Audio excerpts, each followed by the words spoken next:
Hi there everybody, my name is Jeremy Krug and I want to welcome you back to chemistry. We're going to take a look at the things you should memorize for the AP Chemistry exam. If you're new here, take a look around. I think you'll like what you see. Check out the playlists, that's where the action is. I'm always putting up new content, so make sure that you're subscribed. That way you don't miss a thing. And if this video is helpful to you, please slam that thumbs up button and share it with another member of your AP Chem community. That really does help out the channel. Thank you so much.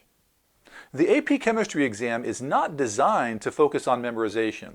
It's not really possible to memorize your way to a 5 on this exam because the test is written in such a way that you have to understand concepts. You're solving problems. You have to study, practice, and prepare to do well.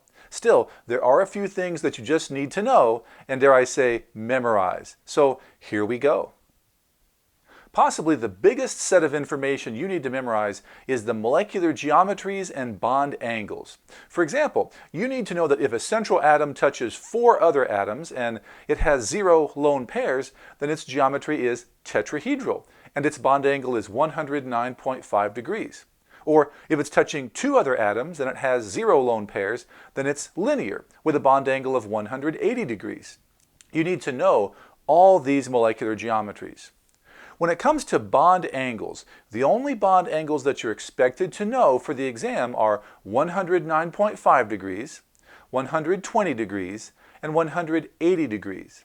You also need to know hybridizations. If a central atom has a steric number of 4, or 4 electron domains, as a lot of students learn, it has sp3 hybridization.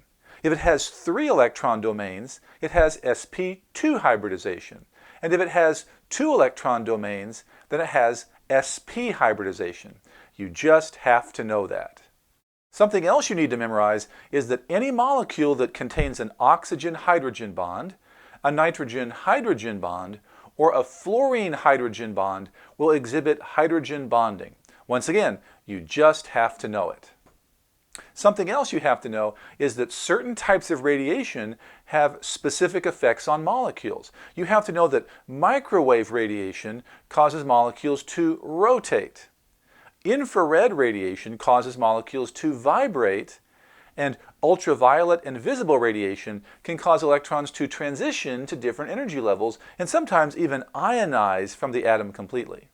For AP Chemistry, you have to know some very basic solubility rules. You may have learned other solubility rules in your chemistry class, but there are only 2 solubility rules you have to know to take the AP Chemistry exam. You need to know that compounds containing sodium, potassium, or ammonium ions are always soluble in water, and compounds containing nitrate ions are always soluble in water. You really don't have to memorize any other solubility rules. Moving on to Unit 5 and Kinetics, now you do not need to memorize the integrated rate laws. These equations will be given to you.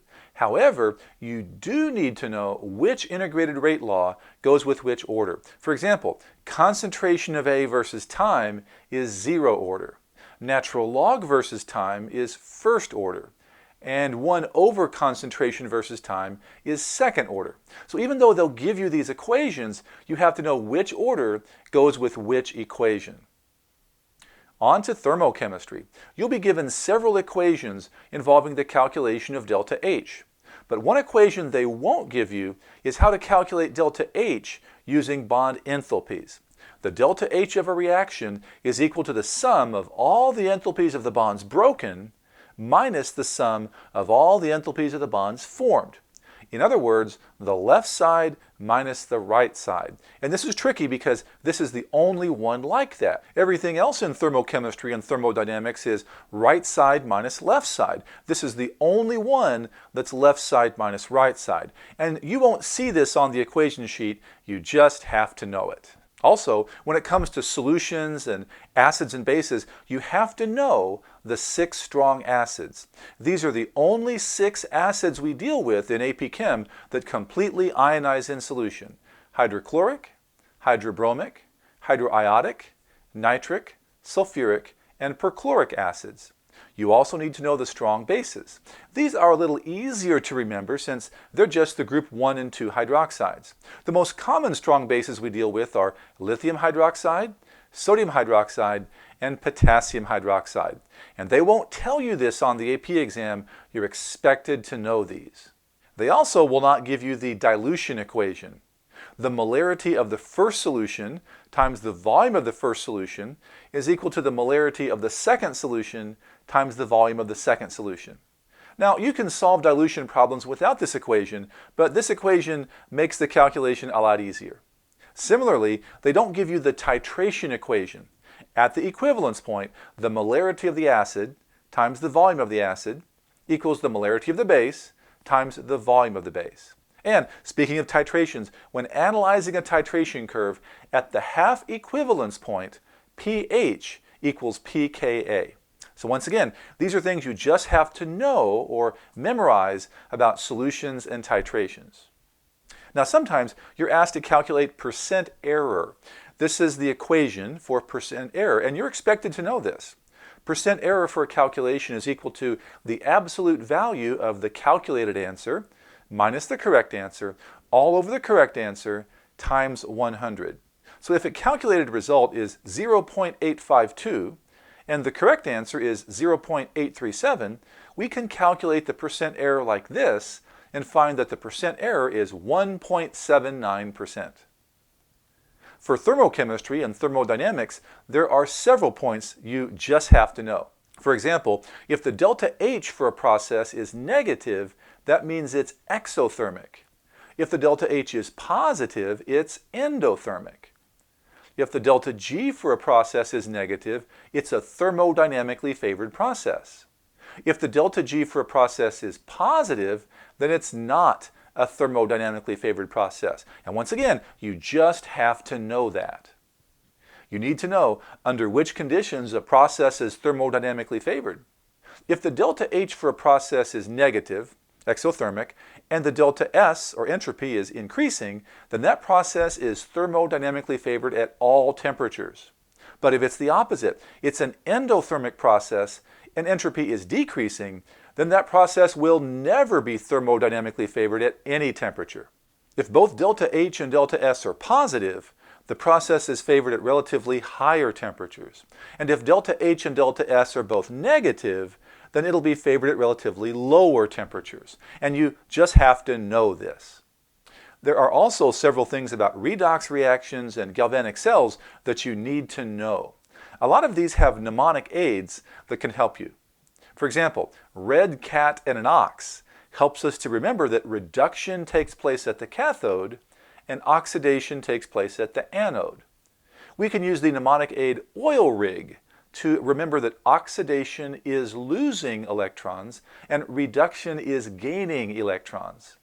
In any galvanic cell with two metallic electrodes, the cathode will always increase in mass, or as I like to say, the cat gets fat. And when you think about the movement of electrons through the wire, think of AC. In other words, the electrons move through the wire from the anode to the cathode in every galvanic cell.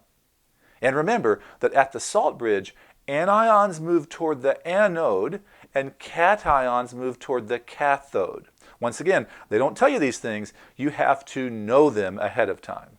Remember, there are several things you don't need to worry about memorizing. For example, don't worry about memorizing equations, except for the few I told you about here. You'll be able to pull up all those equations on your screen at any time during the exam. And don't worry about memorizing constants either. Those can also be pulled up on your screen at any time. You also don't need to memorize the names and formulas of polyatomic ions.